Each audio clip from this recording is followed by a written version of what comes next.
eu quero a sua atenção, porque é um assunto exclusivo. Novas denúncias da chamada Escola dos Horrores aqui em Porto Alegre. Ex-funcionárias, presta atenção, ex-funcionárias revelam mais detalhes das sessões de tortura em uma creche do bairro Menino Deus, aqui na capital gaúcha. De acordo com os depoimentos, prestem atenção, as crianças mais pobres eram as que mais sofriam. E além disso, as proprietárias da escola evitavam deixar marcas visíveis no corpo das vítimas. Gente, isso aqui em Porto Alegre. E apesar de toda a gravidade deste caso, comprovado por laudos psicológicos, emocionais, sequer as proprietárias foram processadas. A acusação foi revertida em horas de trabalho comunitário. Os detalhes na reportagem agora.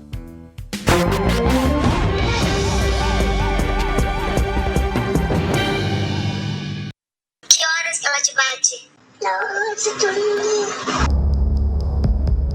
Desde tapa na cara das crianças eu vi. E um choro desesperado. Por que você não gosta de tia Bia?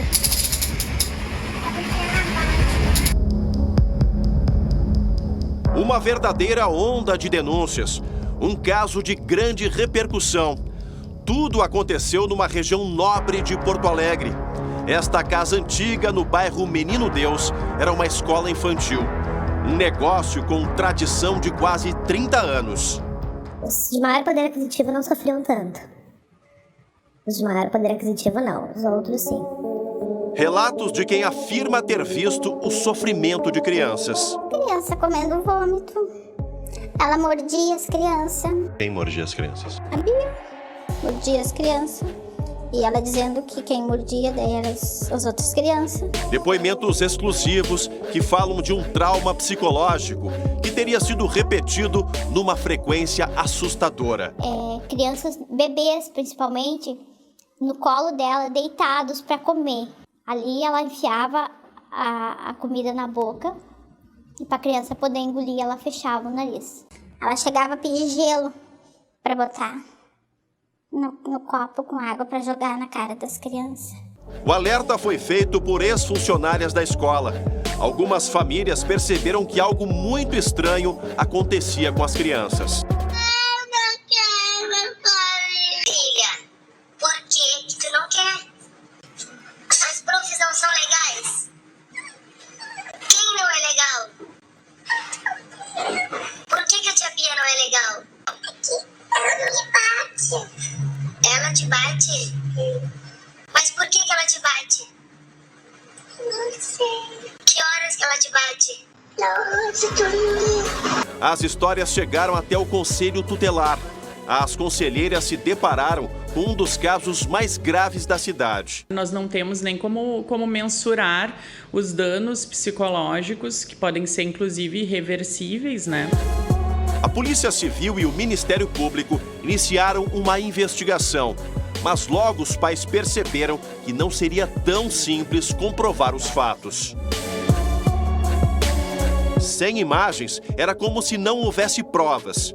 O mais chocante é que no centro da investigação estavam as donas da escola, mãe e filha, educadoras com formação superior. Isso tudo me chocou. Eu nunca pensei que uma pessoa num lugar bem localizado, com 26 anos de escola, tivesse esse histórico.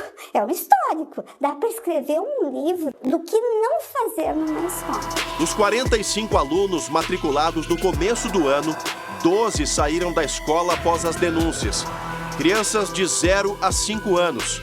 O Conselho Municipal de Educação pediu a suspensão imediata das atividades da escola. Mas as duas suspeitas ganharam prazo de recurso e a escola seguiu aberta. As mães que deixaram os filhos não acreditaram na versão das testemunhas.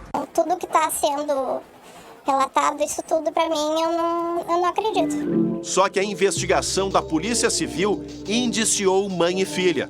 Pelo menos 5 alunos foram apontados como vítimas do crime de maus tratos. 2 crianças foram submetidas à análise de psicólogos aqui neste centro de referência no atendimento infanto-juvenil.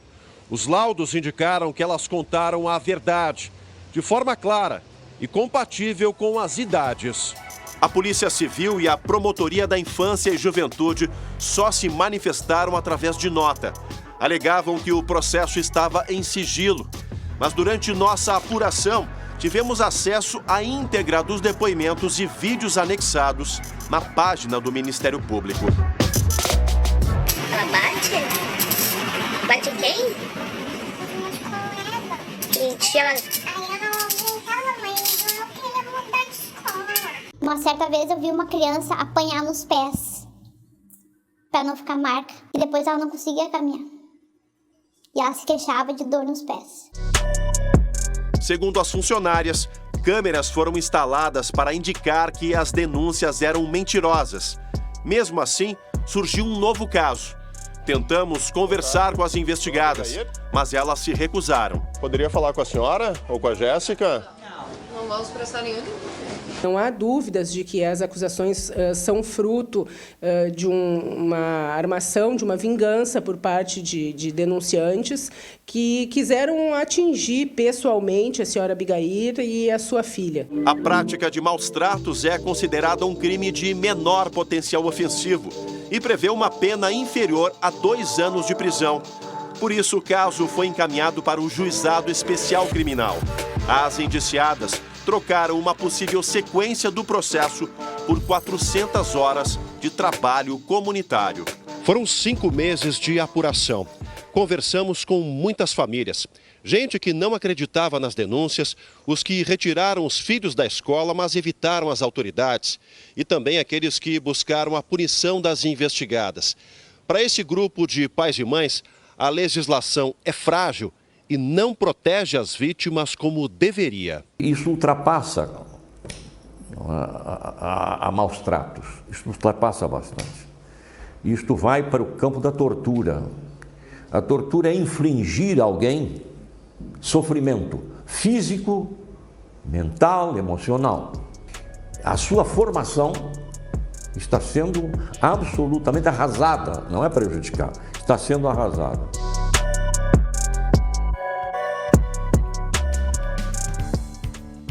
Esse é o Jair Krischke, da Comissão de Direitos Humanos. Quer dizer, ele está dizendo isso. Aí a pergunta que se faz, para o processo não ir adiante, e lembrem das imagens que foram feitas, estão aí as imagens aparecendo aqui, as imagens do meu lado aqui. Isso é dentro da creche, tá? Dentro da creche. Aí elas conseguiram fazer um acordo judicial para o processo não ir adiante. Elas então vão prestar serviços. Prestação de serviços pode ser, inclusive, dentro de creche. Mas ao que se sabe, elas estão prestando serviços num asilo. Não se sabe em qual setor. Não se sabe em qual setor. Agora, é como disse o presidente Jair Krischke, isso não é nem uma questão de maus tratos, é muito mais grave do que isto. É muito mais grave, isso é tortura. Eu nunca vou esquecer o colega Marcelo Chemali me contando quando teve contato por telefone com o pai de uma criança e naquele momento o Marcelo contando para ele, o Marcelo Chemali, o que estava acontecendo. Era um pai que já morava fora daqui com seu filho em outro estado. E quando o pai se deu conta do que estava acontecendo, ou que tinha acontecido com o filho, o pai começou a chorar. Porque aí o pai compreendeu por que na hora de comer a criança chorava. Porque na hora de comer essa criança ela era torturada. Vocês imaginem isto. Isso aconteceu aqui. E aquela coisa das aparências, né? Como que nós temos isso? Tudo é as aparências. Pois as aparências enganam sim. Um bairro nobre, aqui em Porto Alegre, ou de classe alta, seja o que for, nunca imaginava que pudesse acontecer, mas acontece. Eu já disse, os números mostram, pelo menos 70% dos casos envolvendo pedofilia, por exemplo, são pessoas próximas. Essas coisas existem. A gente tem que parar de achar que é muito mais fácil a gente acreditar que não existe do que existir e enfrentar. E agora eu quero conversar com o Marcelo Chemali Porque o Marcelo vem acompanhando essa história desde o início do ano e quanto mais se mexe, Marcelo Chemali, mais difícil é a gente compreender como isso se estendeu por tanto tempo. Isso é o que mais chama a atenção, viu, André? E quanto mais a gente acompanha, monitora essas famílias, os relatos nas redes sociais vão aumentando, outras famílias vão se encorajando a relatar o que acontecia, os reflexos da passagem das crianças por esse estabelecimento. Aquele caso que você citou, eu entrei em contato com o pai através de um relato dele no Facebook. Ele mostrava em 2013 as marcas de mordida do filho no rosto, enfim, nos braços, e por isso ele decidiu retirar a criança da escola.